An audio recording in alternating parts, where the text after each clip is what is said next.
So do I need to turn that on? Once it goes red, yeah, hold it once it goes red. Okay, hold it up. When it's red, it's hot.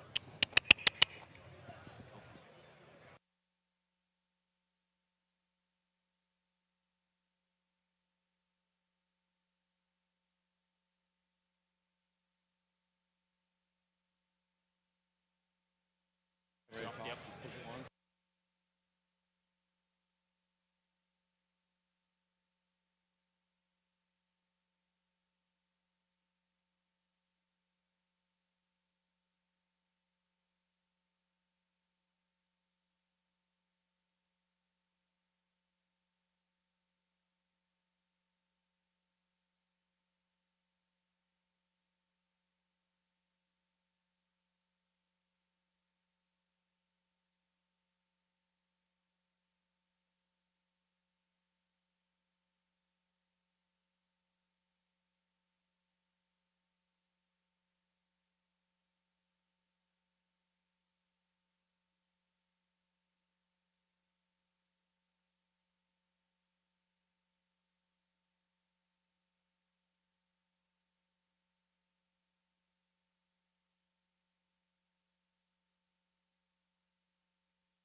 You good?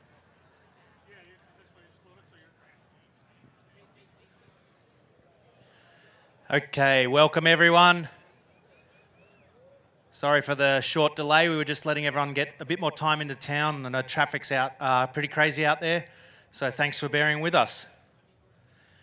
Welcome to the 2026 Toyo Desert Challenge presented by Monster Energy. I'd like to thank you all for coming out here and being part of the 20th annual King of the Hammers. Griffin King of the Hammers presented by Optima. We really appreciate you guys being out here. My name's Ben Napier, I'm the event director, and it's my honor to help run this event with a great staff and volunteer crew.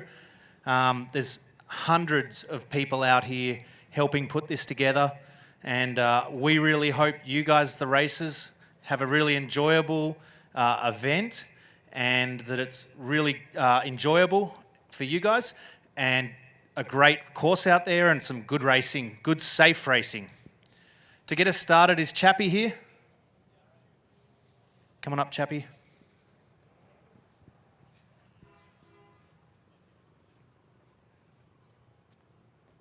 Thanks, Ben. I just want to pray for you guys real quick for our weekend. Father, we are just so blessed that we get to come out here and play in the desert as always, and just the camaraderie that we've gained over the years, and the friendships and the memories that we get to have each and every year. I just pray that they'd all be positive this weekend.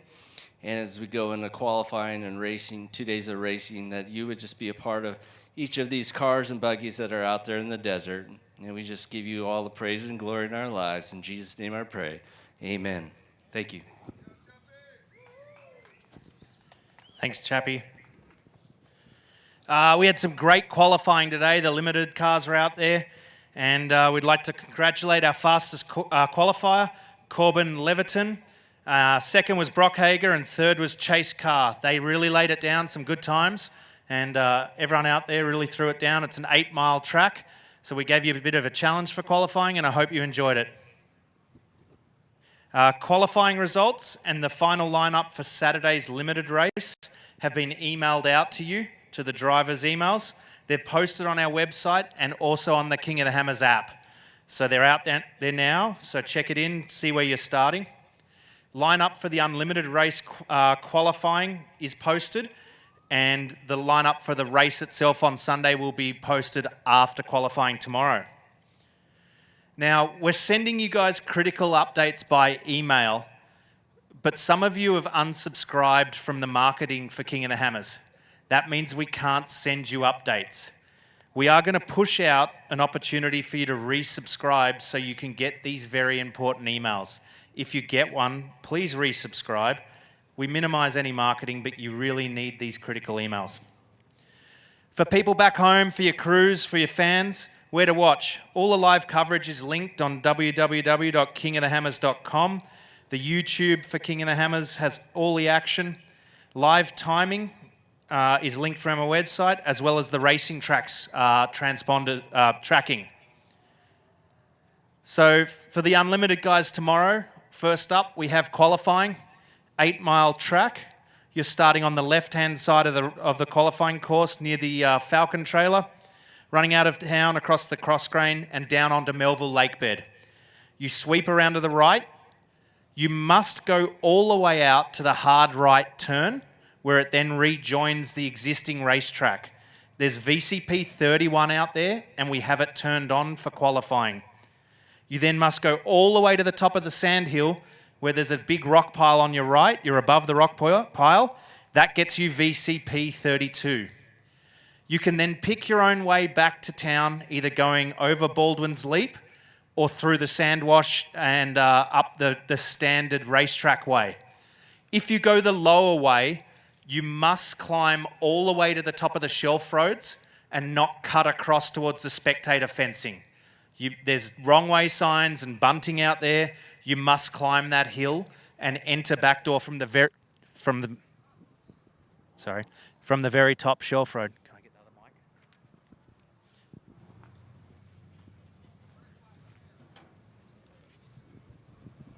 Apologies. No, still no sound, guys.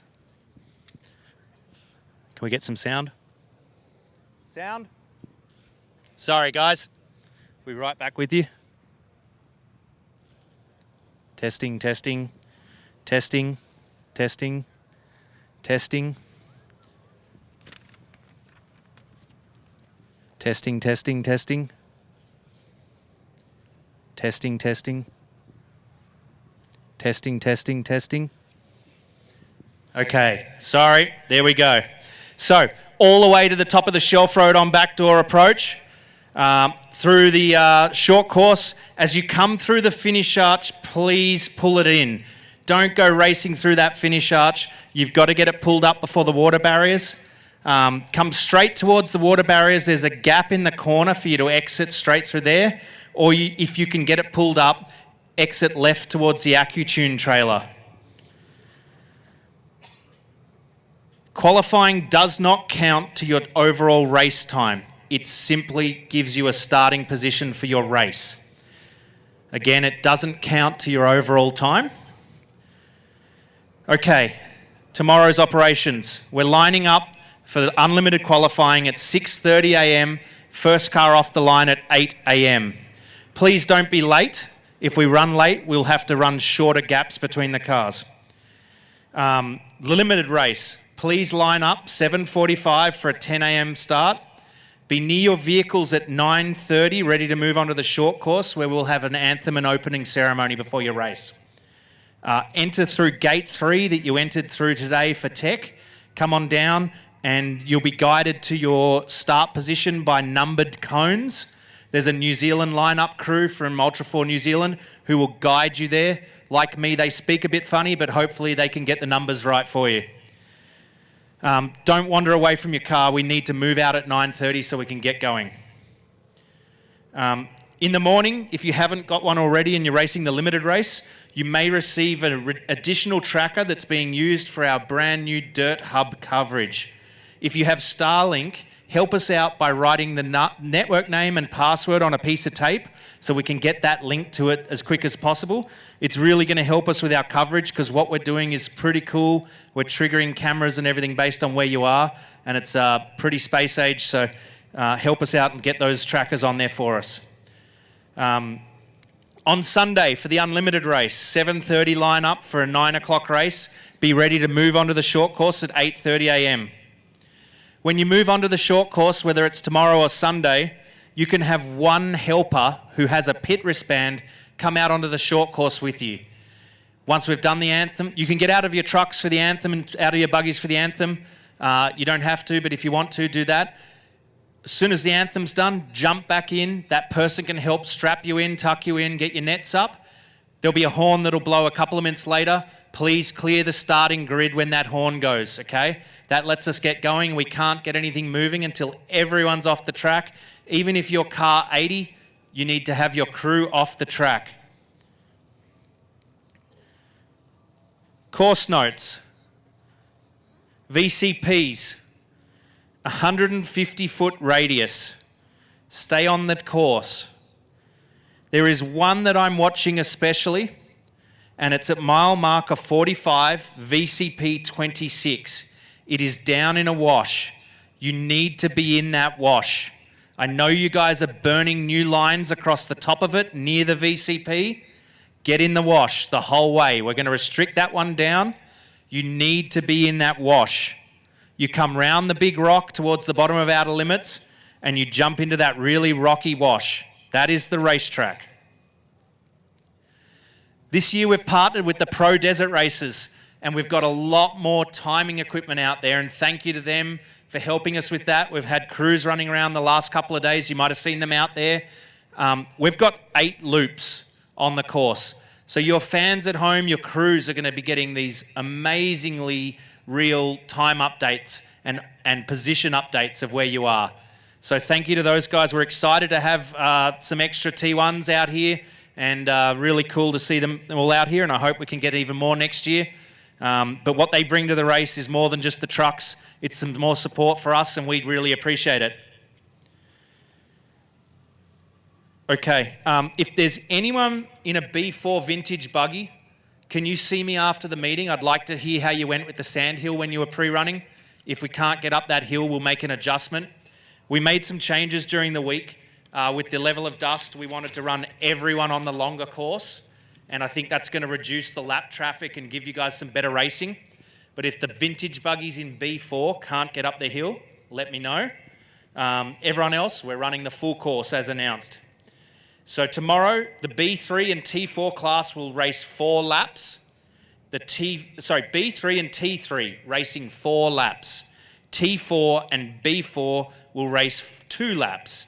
And the 1450 and 1400 rush will race 1 lap. On Sunday in the unlimited race, everyone will race 5 laps. Tomorrow, we're starting at 10 a.m, 2 vehicles off the line every 30 seconds. You'll have until 3:30 plus adjusted time to finish your lap. There's no longer a Grand Prix finish to this. You get to race your entire race, no matter what the winner does, if you can beat that 3:30 plus adjusted time finish. The unlimited race starting at 9 a.m. on Sunday, you'll have till 3 p.m. plus adjusted time. We have last lap closures on the Saturday. It's 3 p.m. to head back out.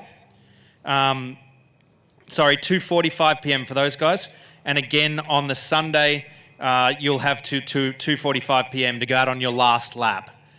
You've got to go well under an hour, and whilst I think someone may do it, that's a pretty quick lap if you're running right at the end of the field. We've tried to give you as much time as possible to get that finish. We have some amazing finisher medals for you to celebrate our 20th anniversary. So please make sure you get one of them if you get a successful finish. Okay, pitting. Some information from the USAC crew, our sanctioning body. The main pit is here in Hammertown. All pit access is from the gate near 4A, straight down the end of the tyre tractor trailer alley, next to the Nitto trailer. You enter the pits, whether you are in the horseshoe of short course or up the top in the general pits. No matter where you are, keep the pits tight, as we can't extend anywhere further up the wash past the mesh fence. If you're in front of bicycle fence, you're too high in the pits and you need to come back down. We'll have some pit marshals up there. If you're in the top area, you enter between the race line flags and you do 15 miles per hour through the pits. And then you exit back onto the track before the jump that comes into our short course, again through race line flags. Any pit support vehicles, please park them nose to the fence rather than across the fence so that we can fit you all in there. Especially in the limited race tomorrow, it does get tight, but there's plenty of room if we all pack it in.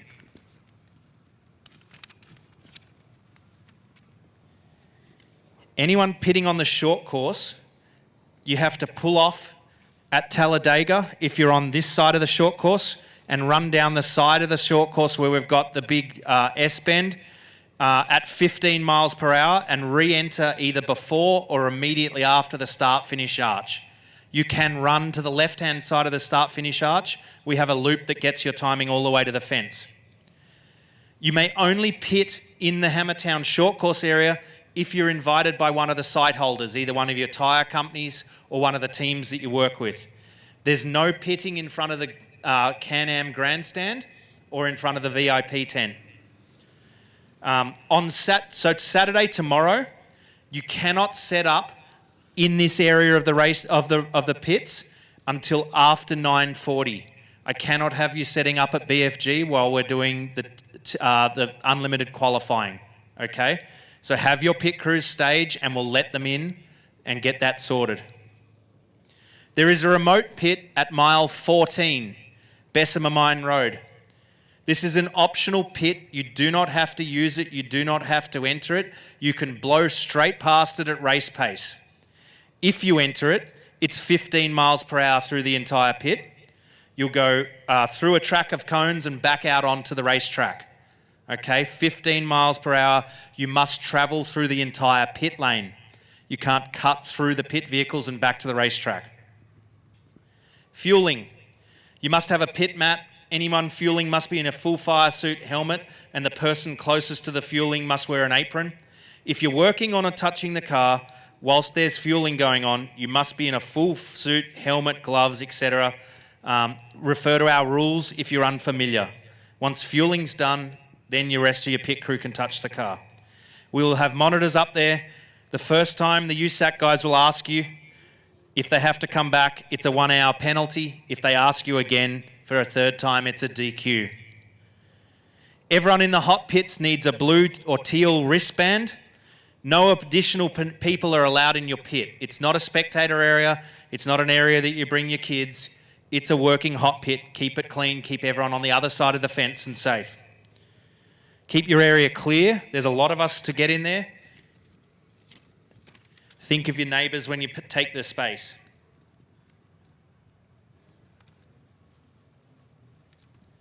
Okay, breakdown, outside assistance. We are a no assistance race, no outside assistance race. If you break down on course, only other competitors can help you.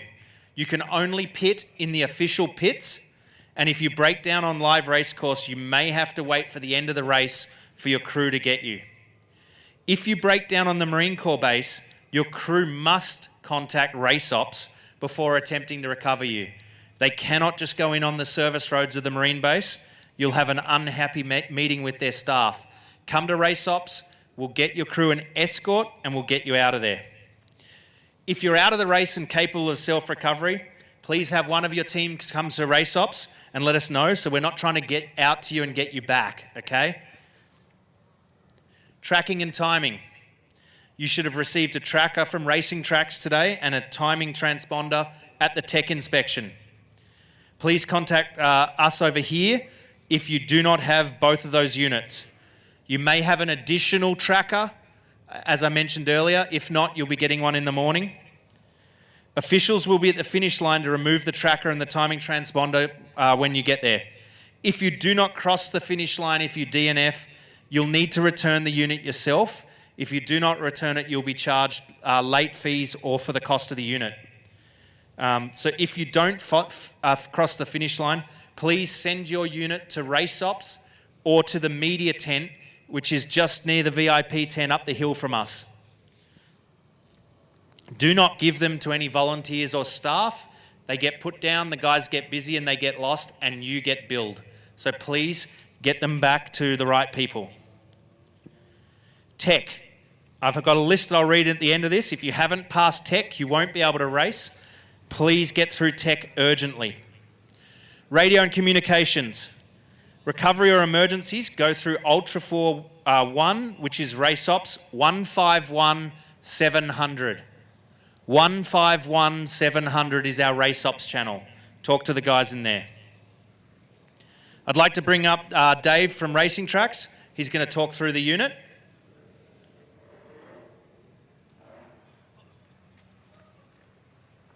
And Pam was so kind to remind me to tell you guys that race ops is like right there. There's a big blue Connex We're right underneath it.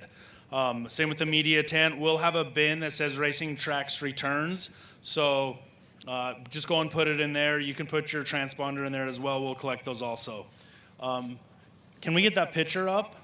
Who was working on that? We might have to use the board, babe. You want to grab that? Oh, perfect. Here we go. They're on it. Okay. We are going to start with your Racing Tracks tracker. Bottom left is your push to pass button. That's the little two cars side by side. If you press that one firm press, it's going to put a blue P up on the screen. That's going to send out a pass signal 600 feet forward, and that's going to send for 1 minute. If you are the car that's getting passed, you're going to get a red P and an orange question mark, and it's going to toggle the colors back and forth. That means that somebody's trying to pass you. The whole reason we have a push to pass is so we can make good, clean passes where you guys don't have to get into each other's rear bumpers. It's a great feature. It works if you'll use it. It drives me nuts when people are saying that like people just aren't using it and responding to it or paying attention to it. Guys, it's a great tool. So if you're the one getting passed, you can press your pass button and it's going to turn into a green P with a green check mark on yours and on the vehicle behind you. That's letting them know that you know that they're back there. You're going to try to find a good place to pull over and have a good, clean pass. If you stop on course for any reason, the white triangle at the top right-hand corner, that is your stop alert. That means that you imagine that you're going to continue. You're maybe replacing an axle or you're changing a tire. That is just a temporary stop. You'll press that. It's going to send out a signal 1,000 feet back, letting oncoming cars know that you're up ahead and stopped. This is really important because that first car is going to see you no problem, but he's going to leave you in a cloud of dust. Okay, so it's the next car that's in his dust that's stepping out in another line that is coming in your direction. Unless you press your stop alert button, he's not going to know you're there. So when you press that, it's going to put a red triangle up on the screen. That's how you know that it's up and it's working and everything is fine. If you were to like tip your car, roll your car or something, that is going to turn on automatically so you don't have to touch anything. If you do hit your white triangle and it turns off, just press it again and it'll turn back on. Okay. If you are a vehicle that's traveling and all of a sudden you get the red triangle up on your screen automatically and then it turns into an arrow and a countdown, that is pointing in the direction of a stopped vehicle, and then the countdown starts at 9 and it goes 9, 8, 7, 6, 5, 4, 3, 2, 1, which is 900 feet, 800 feet, 700 feet, etc. Okay, so that's pointing in the direction of the stopped vehicle. If you're in low visibility where you can't see who's in front of you, just check up. Navigators, this is your job. Tell the drivers to check up.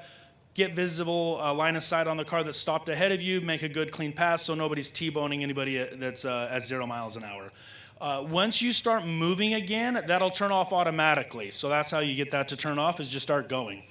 The wrench is your DNF button. Please don't press that if you're changing a tire. That means that you have had a mechanical failure, you are dead in the water, you want us to come get you with the tow strap, okay? That's the wrench button.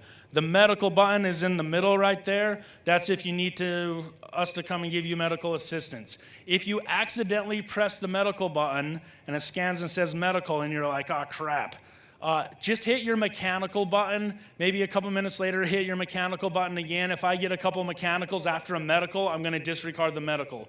If you come across a scene where there's an accident or something like that and you can stop, make sure they've hit their medical button if it needs be. Also hit your medical button, because if I get 2 medicals in one area, we take that really, really serious. We're going to try to get people out there as soon as we possibly can. If you end up running in the dark, which I don't think anybody should, there's a light bulb button to dim your screen and all of that. The new trackers are really cool. We actually have the ability to link them up to your Starlink. We've been asking for people's usernames and passwords all day long. In case we missed you, you're not sure if we got you, send me an email. It's just racingtracks@gmail.com. RACINGTRAX. Okay? Racingtracks@gmail.com. send me your car number, the Wi-Fi name, and the Wi-Fi password. I can send an over-the-air command. I'll send that stuff to your tractor to link up to your Starlink, and then you'll be tracking every 1 to 3 seconds instead of every 2 minutes. So it's great for viewing, and it's just freaking awesome. You can even do a replay and see how fast you're going. Really, any second that you're on course, you can look at that replay and see the speeds and everything. So we will be at our trailer. There's a big giant ice cream cone. We're just right on the other side of that where we were at earlier today. 6:30 in the morning, you can come and grab a tractor, and then we'll be out here turning everybody's tractors on that's doing qualifying and racing and all that good stuff. Does anybody have any racing tracks questions for me? Bueno. All right. Thank you. Awesome. Thanks, Dave. I hope by now all of you have had the chance to be out there on the racetrack and do your pre-running. There's a couple of signs I just wanted to run through. First one, 15 miles an hour in the pits, okay? It's well signposted. For qualifying, for unlimited qualifying tomorrow, it is in a purple arrow with a purple background, white arrow, okay? That's qualifying tomorrow. Racing tomorrow and Sunday. Red background, white arrow. That's for the race. Dangers. We haven't marked any little things. We've tried to only mark things that are going to really wreck you. You guys have had the chance to pre-run and mark your own dangers. But if you see that, for a lot of the bottom half of the speeds that you guys are going or capability of vehicles, we think they're pretty major. Some of you guys might fly over them with no issue, but that's what the danger signs look like out there. And lastly, wrong ways. Now, we use wrong ways here to stop you getting into a spot where we don't want you to be, whether it's oncoming traffic, spectator zones, areas where we're not allowed to run. If you see a wrong way, please respect it. Please don't mow it down. After a big 3-2-1 corner, 600 feet further down the road, there'll usually be a wrong way to show that you missed that big corner. If you see a wrong way, safely head back and get back on track, check your GPS, and get back going again. So that's what that means, okay? We run this event on both Bureau of Land Management and Marine Corps land, and we're thankful that we can work with those partners to have this event. All three between them and us have numerous monitors throughout the race course, making sure your race is safe. If you see staff out there, volunteers, please ensure you approach them safely. If they have to get on track to deal with something, they'll try and flag and be as safe as possible, but please keep an eye out. We're here for you so you can have a safe race. You all got a Desert Tortoise information pack when you checked in at the welcome gate. Please have a read of that to familiarise yourself. Okay, before I open up for questions, there's a few people that we need to see. T77 Braden Baker, late entry. We need you up the front here, please, following this meeting. The following people we don't believe have gone through tech. In B3, 22, Birkenhoff. 702, Stuart Palmer. 918, Harvey Owen. 926, Gibbs. 959, Rowe. 1400, Bowder. 1478, Ablett. 2961 of Hale. 3969 of Clyde. 4215 in the 1450 class of Miramon. 7129 in T4 of Sounders. 71 in T1, Helland. T1, 90, Gomez. T1, 184, Bowers. T2, 294, Munez. Also in T2, 611, Herdman. 6179, Brenthal. And in T1, 4419, Horschel. If you haven't teched, please get up to the tech tent up near the racing tracks tent, near the big ice cream. See Doug and his team.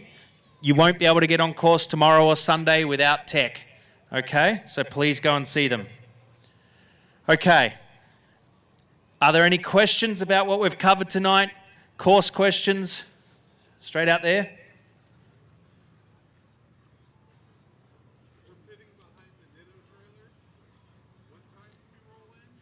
So he's asking, they're pitting behind the Nitto trailer, 9:40 tomorrow.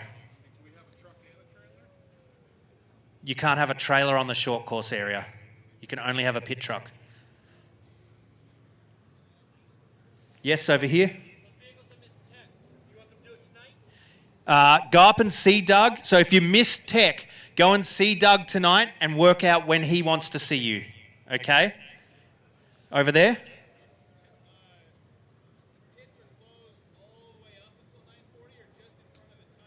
Okay, the question was asked, are the pits closed all the way up until 9:40? No. The general pit up the top on the far side of Talladega, you can set up in the morning first thing. Okay? The only bit of pit that's closed is between Nitto and down here where the ActuAir trailer is. So straight along the main straight on this side of the course. Okay, that's just so we can have a good hot finish of the qualifying. Yes?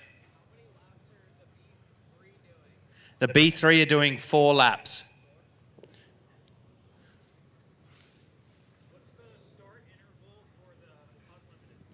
The start interval for the Unlimiteds will be decided and we'll communicate it when we release the race entry. We're just seeing how many late entries we have. They are pouring in. We need to see how many cars we get on the course and we'll make a decision. It'll be between 2 and 3 minutes, we hope. It may be a minute if we get too many entries. Over there? Yes, so race ops is 151,700. 151,700. Any other questions? Yes? For pitting in the short course, if you're on this side of the short course, you get off after Talladega, the big turn up the top. You're 15 miles an hour down the tractor trailers, rejoin either right before the start line or right after the start line. The rest of it, you enter and exit to where your pit is. You can't skip any of the berms though, so up there. As soon as you're off the racetrack, you're 15 miles an hour, into your pit and safely back out. Over here.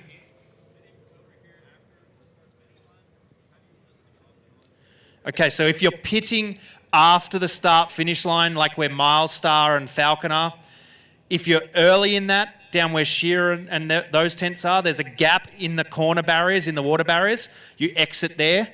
If you're after the water barriers, exit after the water barriers, get into your pit, and then safely rejoin the track.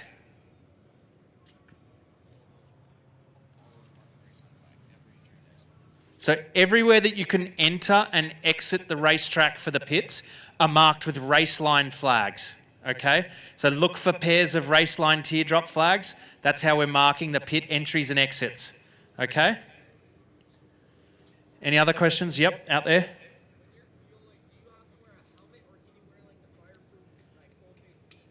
So our rules say helmet or fireproof beanies and goggles. They must be fireproof goggles.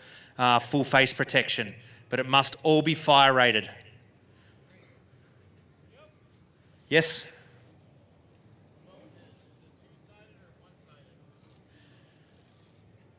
Liam, the remote pit, two-sided or one-sided? The remote pit is two-sided. Again, you must go all the way down the pit lane and then rejoin the race course. Anyone else? Yep, Bailey.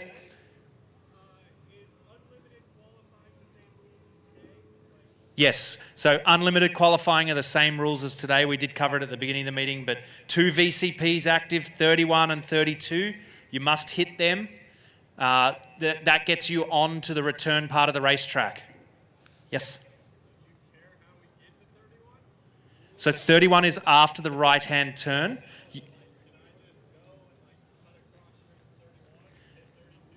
So we come down the hill onto the lake bed. You must get down onto the lake bed. If you found something through all that cross grain, get to 31. Yep. So 32 back.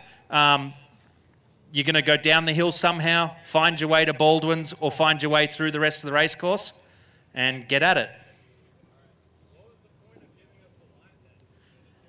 If I don't give you a line, no one knows where to go. So we give you a suggested line.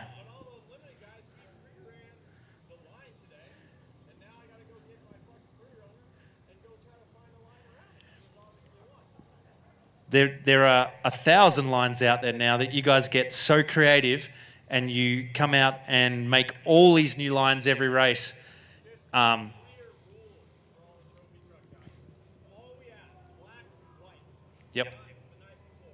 Okay. We'll try and do better on that.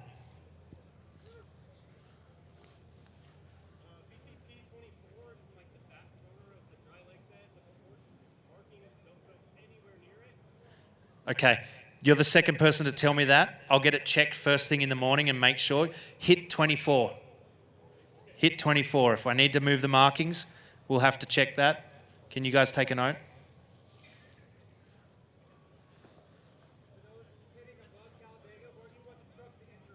Okay, if you're pitting above Talladega, enter through the gate near Nitto, go round the back of Talladega and into the pit zone. If you're in a race car, let's be really clear. The race cars do not go between Talladega and the fence. They must re-enter at the jump and come into the short course.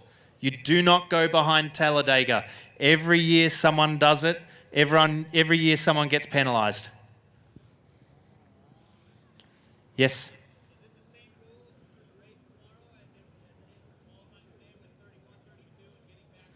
No. If you're racing tomorrow, there are additional VCPs between 32 and home. You must hit them. They're only off for qualifying.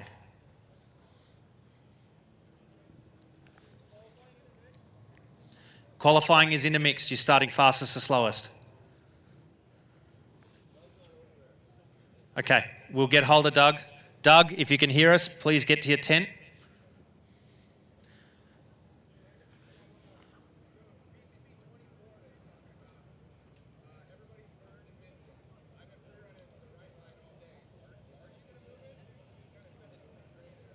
We are not moving the VCP. The VCP is staying exactly where it is.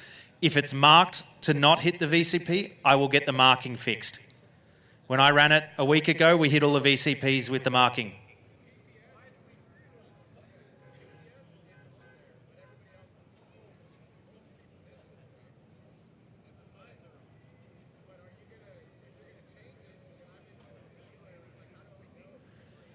You need to hit the VCP. We're not going to move the VCP. If you've pre-run it and you're within 150 feet of where the VCP is, you're good. If the signs are telling you to turn too early, I don't want you to miss the VCP because of our signs. I'm going to check that. And if we have to move the signs out a little bit, we will. That's all we'll move. If you've pre-run it looking at the VCPs and you know you're hitting that VCP, you're golden. Anything else? Okay, if you come up with anything else, we'll stay around for a little bit after the meeting. Thanks for coming, guys. We really appreciate it. Have a good, safe race out there and enjoy it.